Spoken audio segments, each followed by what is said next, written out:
We finished emotions, we finished motivations, and now we're going to talk about stress.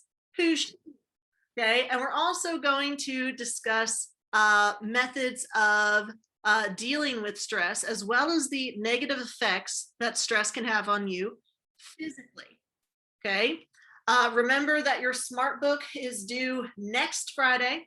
So if you want to work on that Thursday and Friday as we go asynchronous this week, then feel free. Also, you should be studying for your exam, which is on the 16th of March. It's the matching. I give you the definitions, I give you the terms, you just put them together, okay? And that's going to be a 100-point major grade. Are there any questions, comments, concerns, or fun facts before we move over to our lecture series? Sam is thinking, he's like, I've got a fun fact somewhere. All right, so we're going to talk about the effects of stress on our health. Okay, so in terms of tips for addressing stress, I have put in a video into the Schoology page for some helpful hints and tricks for dealing with stress. Like some of it we've been doing it throughout the year, like meditation and biofeedback, calming down your heart rate and calming yourself down. So I would recommend that when you get a chance to watch that, because I think it would be beneficial to y'all. Not that y'all are experiencing stress, right? And how do we use what we know about stress in psychology? Well, it's used in medicine, not just mental health care, but also the physical effects that stress has on your body. So behavioral medicine is the biomedical field, okay, combining the psychology of behaviorism to create therapy, okay? So behavioral medicine is often interchangeable with the medical degree in psychiatry, being a psychiatrist. And so it's looking at the physical causes and effects of stress. Like, are you a type A or type B personality? And do you have high blood pressure or heart disease? And then addressing behavioral treatments for that. Okay, so like if you go to a psychiatrist, they can prescribe you depressants or anxiety medication like Vistaril or Xanax. But in addition to that medical approach, they can also help you with a psychological behavioral approach to help mitigate the effects of that stress. Health psychology is a subsection of psychology that focuses on how do we apply psychology to our health, adding on to the information that psychiatrists use in the biomedical perspective. So they're more focused on other factors other than your body as it relates to stress, okay? The psychological causes of illness. And there are some illnesses that can be caused by your psychology, by genetic predisposition, by your environment, okay, by the society in which you live. Okay, so if someone ever says like, oh, depression, that's all in your head. Well, inside of your head is a brain, and the brain is an organ. And there's a lot of chemicals that could be out of whack, like serotonin or dopamine. Okay, so if someone says it's all in your head, like, yeah, so is my brain, and it controls literally everything I do. Okay, so cognitive reasons for illness, environmental factors that could play a role, your socioeconomic status could play a role, society could play a role. We live in a society, and sometimes that society is exhausting. When we get to social psychology, we'll even talk about things like the effects of racism on health, not just mental health, but also on the physical health of marginalized communities. And of course, it also looks at the biological, like genetic predisposition. So it combines all of that together to get a more holistic view of what's going on with our brain. Now, if we're going to study stress, we have to give operational definitions. We have to know what is stress and how we're going to study it. So stress is when we respond to a stressor. Now, a stressor isn't necessarily bad. A stressor is something that can be a challenge, and challenges can be good, or it can be a threat, typically a negative connotation there. Now, what's interesting to note about stress is that it is a mental and physical condition. Okay. So it combines the two. There's a mind-body connection when it comes to stress. So when we encounter stressors, those stressors can be positive or they can be negative. Negative stress is distress. Makes sense. Positive stress is eustress. EU stress. So we can have stress that's good for us and stress that's bad for us. Some distress or threatening challenges could be like an overdue bill. Okay, if you have an overdue bill, there's nothing fun about that. There's nothing positive that comes from that. Okay, Sam, is that guy with the gavel going to like bonk you on the head? Like, bonk, go to jail. It reminds me of Lyman with the gavels. Anyway, oh, Lyman was so long ago, back in a world when we could actually gather in groups. So distress are threats to you. Okay, now evolutionarily, back when we were hunters and gatherers and cavemen, okay, if we got distressed, it probably meant that there was like a lion attacking us, right? But we don't have those life or death stressors most of the time in our modern age. Okay, so whereas that triggering of our sympathetic nervous system for fight or flight was evolutionarily beneficial back then, now we're getting flooded with stress hormones like cortisol, okay, when we don't need to necessarily be flooded with all that. Now, if that's negative stress, what is positive stress? What's eustress? Well, eustress could be something like exercise. Now, some of y'all are like, yeah, no, that's not positive. But if you exercise, it builds your body, it builds your muscle, it helps your heart pump better. Okay, so when you're on a treadmill and your leg starts hurting, it just means that the exercise is working. Okay, which I wouldn't know. Okay, so you have positive stress and negative stress. That's either you rising up to a challenge that's a stressor or responding to a stressor that threatens you. Now, if you have difficulty with the stressors, that causes frustration. Okay, those frustrations can be external or they could be personal. An external frustration could be like bills or a test or an assignment that you're nervous about starting on. A personal stressor would be like if you forgot to pay that bill or if you procrastinated on an assignment. Okay, so we have the internal and the personal frustrations as we try to respond to these stressors. Now, what's important about our response to these stressors is that cognitively we have to approach them in a certain way, and that can affect our response. That's called appraisal.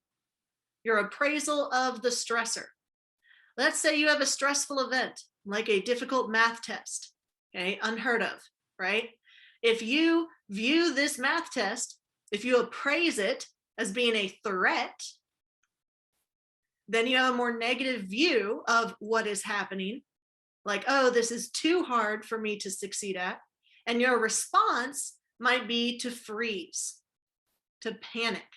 And is that going to help you on the test? Probably not. It's not going to unlock some hidden memories of an equation. Versus if you appraise it in a more positive view, this is a difficult test, but it's a challenge, and I get to figure out what I know and what I've learned, then your response to that appraisal is more interested and more focused. Okay, you're able to focus on the exam or the assignment because it is seen as a challenge rather than a threat. Okay, now this isn't the kind of threat that you can fight or flight. Okay, you can't beat up the math test. I guess you could try. Be difficult virtually. Might have to buy a new laptop. And fleeing from the math test, your teacher will track you down. Okay, and so that only leaves us with the freeze response, the panic response. So your mindset, whether you have an internal locus of control or an external locus of control, can assist you in your response to certain stressors. Does anyone need the slide? All right.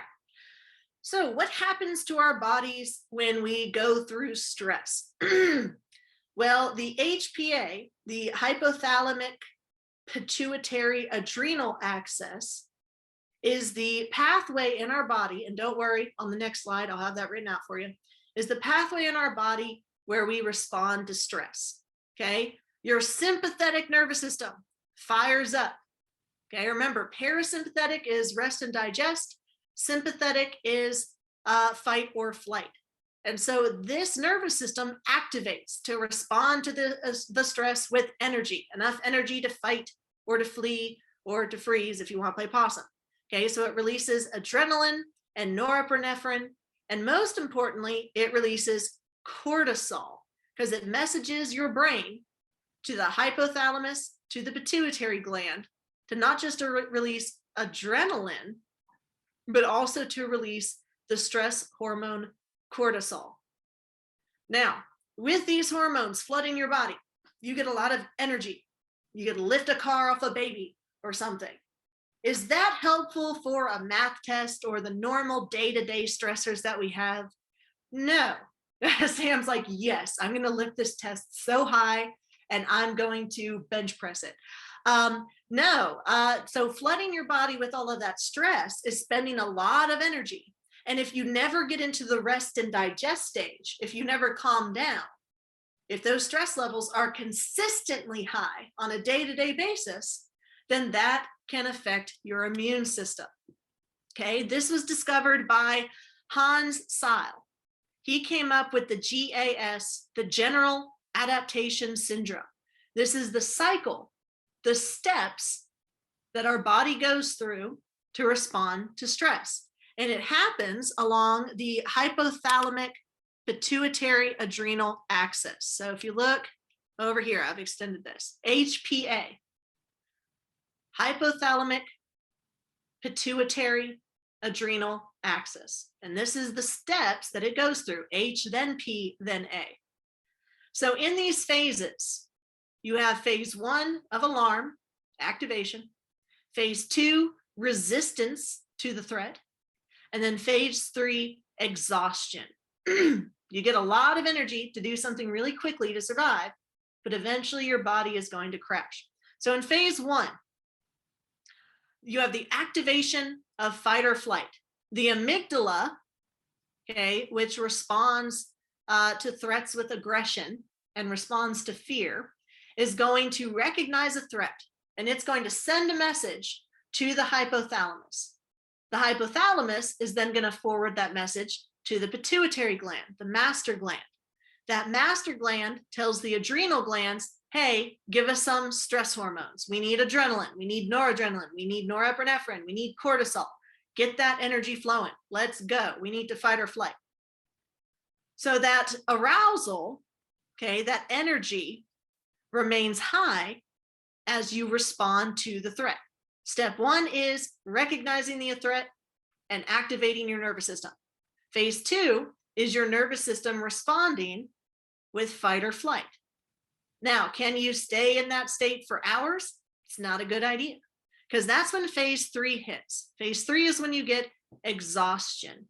If you're constantly flooded with these hormones, okay, your body doesn't have time to rest to do all of its other functions. If you're in fight or flight, then you can't rest and digest. And so your body's going to start falling apart, okay? And so that can lower your immune system. Stress is bad for the immune system, at least constant stress is, because it can lead to higher rates of disease. And sometimes it can even result in death, like in heart disease, where your vessels, your blood vessels build up with plaque, and your blood pressure increases, and your heart has to work harder to pump blood. Okay, so we've got alarm, resistance, exhaustion. Now, if you go through phase 3, exhaustion, you're at a much higher rate for something called burnout. Okay, burnout is not just physical exhaustion, but it's also emotional and mental exhaustion. If you have day-to-day stress, career fields that have this include vets, veterinarians, doctors, or you could say vets as in like people in the military, social work, and teachers. Okay, very, very stressful careers. high rates of burnout, and as a result, there's high turnover rates.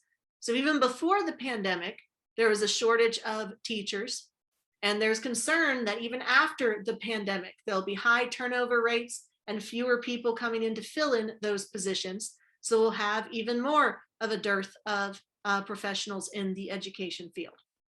So what does burnout look like?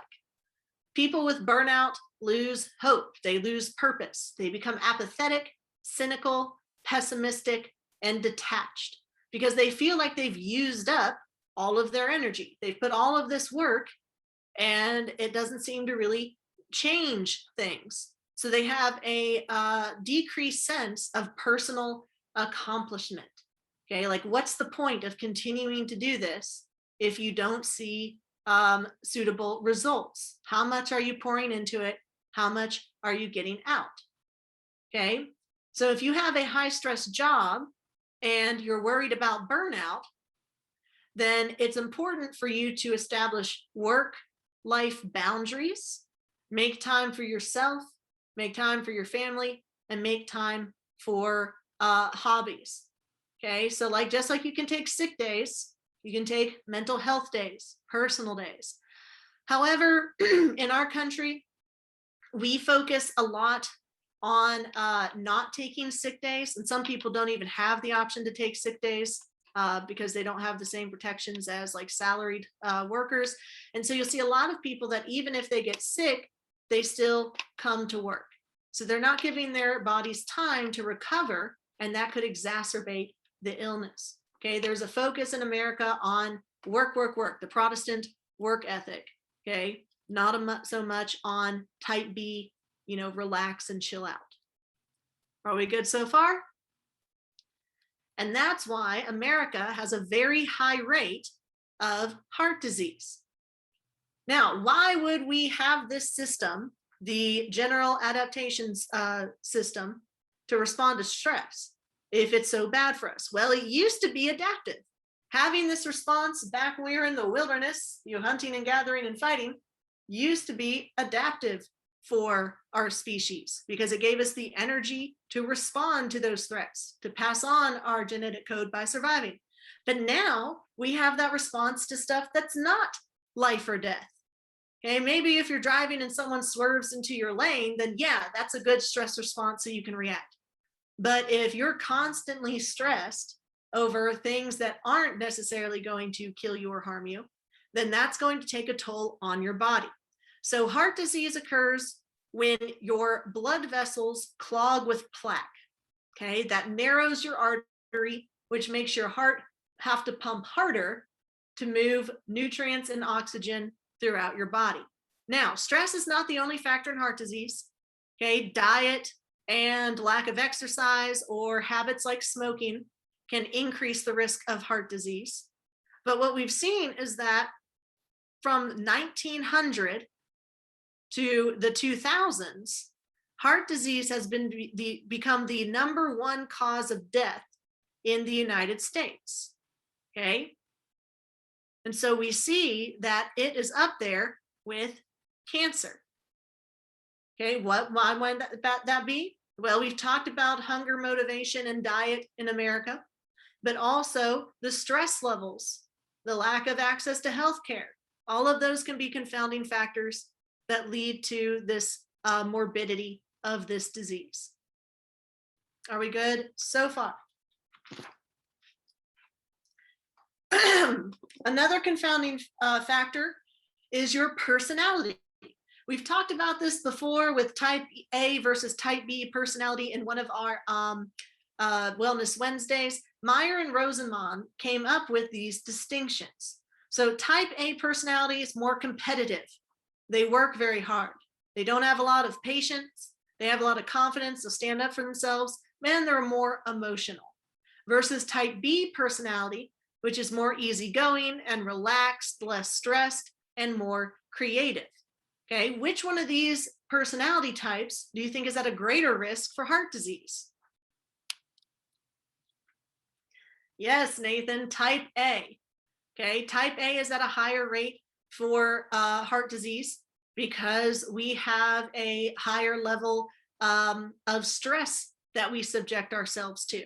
Okay, competitiveness, anxiety, impatience. Okay, all of those can contribute to higher levels of stress and thus higher levels of heart disease. I'm glad you like the comic, Sam. Are we good so far? Sam is loose. Don't choke. Keep coughing. Are you okay? You have to look up your address and I now to send an ambulance. No, I wouldn't do that to you. They're too expensive. Y'all, I once took a Uber to the ER because I had a migraine. I didn't know it was a migraine though. I straight up thought I was having an aneurysm or a stroke. And I was like, I need to go to the ER. I think I might die. My grandma died of an aneurysm, you know, all of that, you know, anxiety, like talking yourself into like, okay, this must be, don't look up anything on WebMD because they'll say you have a tumor.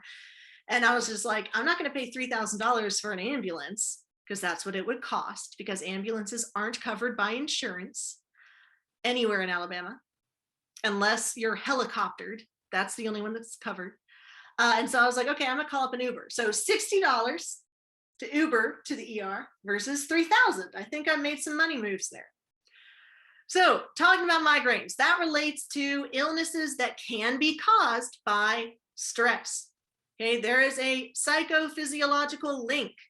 There's a body-mind connection. Psycho refers to mind, soma refers to body. And you may have heard of this in terms of somatic disorders, where a person thinks that they're ill or that they have some extreme disease, or even like in the Sherlock BBC version where John Watson he had been shot and he walked with a limp, but that wasn't why, it was all psychological. Okay, so he got treatment for that. You can have your mind influence your physical body in negative ways.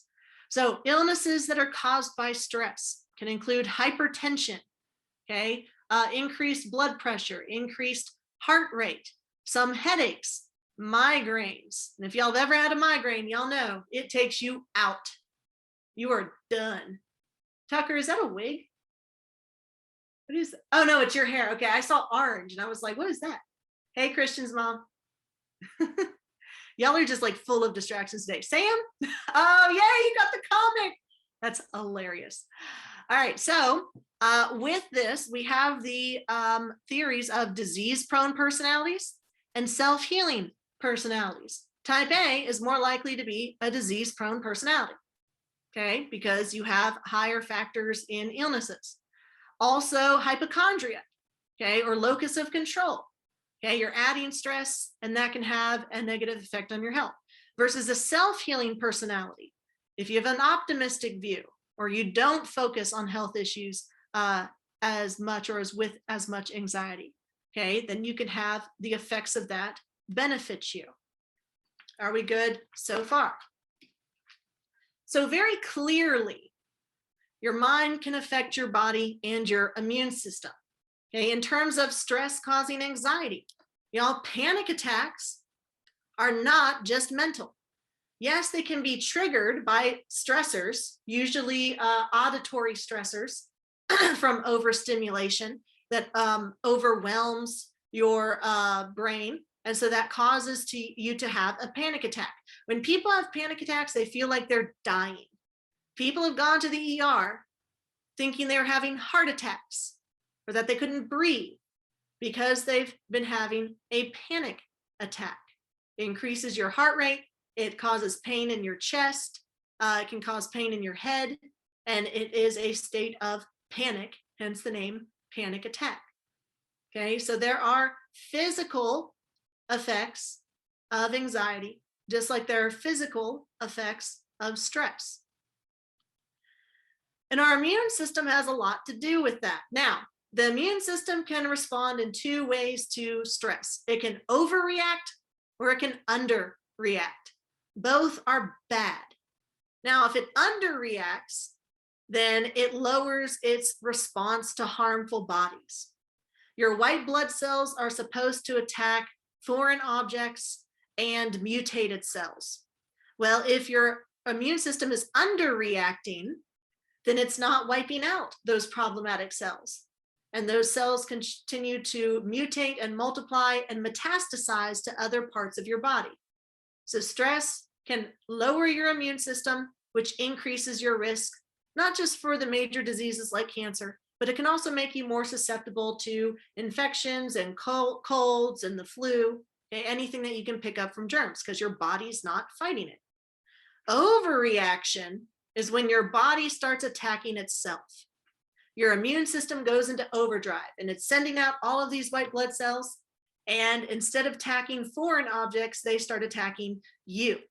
Okay, so arthritis is a symptom of an overreactive immune system. Allergies, overreacting to pollen. Okay, lupus or multiple sclerosis, where your white blood cells actually attack the myelin sheaths covering your nerves. And that's how you move your body and control your body. Okay, but most of the time we're going to see stress lowers your immune response. Okay, so you're more likely to catch and pick up germs and get ill from that. Does that make sense so far? So how do we prevent this from happening? How do we build up our immune system and our health more effectively? Well, one way to do that is by getting cardio, aerobic exercise, at least twice a week for about 30 minutes each time. Nathan's like, nope, hard pass. Okay, I do one sit-up in the morning when I get out of bed, and that will have to do. Okay, so exercising twice a week for 30 minutes each time. That cardio helps promote eustress, which is positive stress to build up your body. You could also focus on meditation and biofeedback. Prayer could even be a form of biofeedback because faith, if it affects you positively, can be one of the factors that promotes health. Now, if you're locked into a cult and you're being forced to believe things that you don't actually believe, then faith is not going to promote your health. It has to be genuine and result in positive emotions for you for it to promote your health. Also, being around people, receiving and giving affection. Okay, social ties. We are social creatures. Eating 3 meals a day. Okay, that can help promote your health. Make sure that it's healthy, balanced meals. And then sleeping 7 to 8 hours at least 4 nights out of the week. So it's not 7 to 8 every night, because that's not always going to happen. Okay, but for the majority of the week, 4 out of the 7 days, you need to be getting 7 to 8 hours of sleep. Okay, how many of y'all think that you're getting that much sleep? Yeah, Grace is. What was that, Sam? So I thought you unmuted. Yeah, so a lot of y'all at y'all's age aren't getting that much sleep because your pineal gland is telling you to stay up late and sleep in late. And that's not the schedule, that 7 to 8 hours in 1 week. Okay, that's not the schedule that most of our country follows when it comes to work and school. Okay, and so that can cause you to feel run down, to feel exhausted, to feel stressed, and that can have a negative effect on your immune system.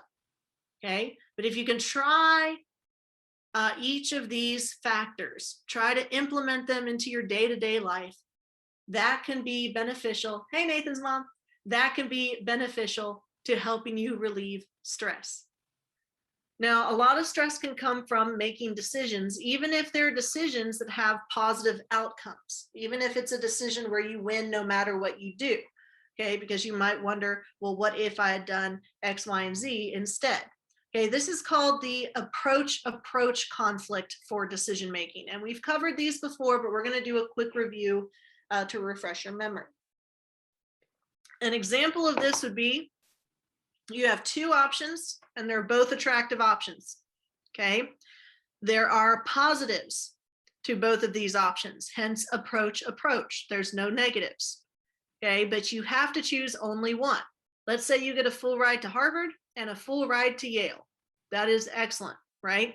But you can't go to both at the same time. You're going to have to pick which one you go to. They're both attractive goals, but you're going to enter into a state of tension or stress over having to decide which one you're going to choose to go to. Hence it being called approach conflict. You have two options and they're both good. The avoidance conflict is when you have two options, but they're both bad. Okay, so you don't want to make a decision because neither one really makes you feel good, but you feel like you have to. This is something that happens a lot in the American voting booth. Okay, instead of voting for people, voters tend to vote against somebody.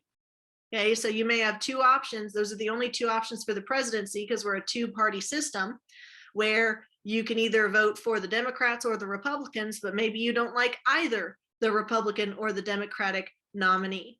Okay, so you vote anyway, but you tell yourself you're voting for the lesser of two evils. Okay, so it's avoidance. You have to make a decision, but you don't like either one. Kind of like if I said you need to write an essay, do you want it to be an LEQ or a DBQ? And you're just like, no, I don't want either of those things. It's like, too bad, you're doing one or the other. Approach avoidance conflict is when you have one goal. So you notice that approach and approach avoidance were two separate goals. Approach avoidance conflict is one goal, and there are pros and cons for that decision. You've already made the decision, but there's positives and negatives for it. Okay, so if you're buying a new car, you get the car that you want, but it's expensive. So positive, you got the one you wanted. Negative, it's difficult to afford. Or positive, you got the car you wanted, but negative, it costs a lot of money to put gas into that car. Okay, so the decision's already been made, but there are positives and negatives. Kind of like with virtual learning. The decision was made, and there are positives and negatives associated with it. Okay, you don't get an option between virtual or face-to-face. It's simply, you're in this situation, here are the pros and cons. Hence, approach avoidance conflict. It's still stressful. Double approach avoidance conflict is when you have two goals or two choices that have positives and negatives. This is the most common and the most complex tension state that you're going to come across in your life. Okay, so if you had the choice between going to prom with Zac Efron or your boyfriend, well, there's positives and negatives to that. Okay, there's positive going with Zac Efron. That's cool. You'll have a good TikTok or Instagram photo, whatever it is that kids do now. But your boyfriend might be upset with you. Versus if you go to prom with your boyfriend, but then you miss out on that cool Instagram shot with Zac Efron. Okay, so there's negatives and positives for both of those choices, but you still have to make a choice. That makes sense so far? All right. So when you're not given a choice, when you're not given the illusion of control, that can make a stressful situation even more stressful, as shown in this experiment, where you have rats that are subjected to shocks. You have the executive rat who is able to shock the control rat versus the subordinate rat who's able to shock the source rat, okay, which means both of them get shocked. But then you have the control rat that lacks control. So this rat decides when shocks happen, and this rat decides when shocks happen. But this rat doesn't get any choice in when they happen. They found that this rat, who didn't have any choice, had higher health issues. It had a higher rate of ulcers due to a higher rate of stress due to a lack of control over their environment. Okay, this can lead to learned helplessness. This is when you're in an environment and you don't see a way out, or you've learned that your actions don't have any effect on your environment. And so you eventually stop trying to change your environment, even if there is a chance that you could change it. Okay, so by trying to exert control over our lives, we are trying to maintain our health.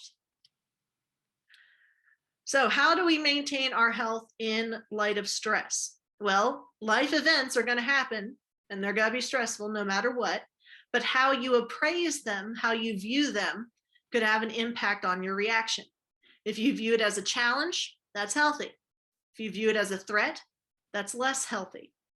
Your personality type can play a role in that. If you're type B, easygoing, optimistic, that's healthier than type A, which tends to be more hostile, depressed, and pessimistic.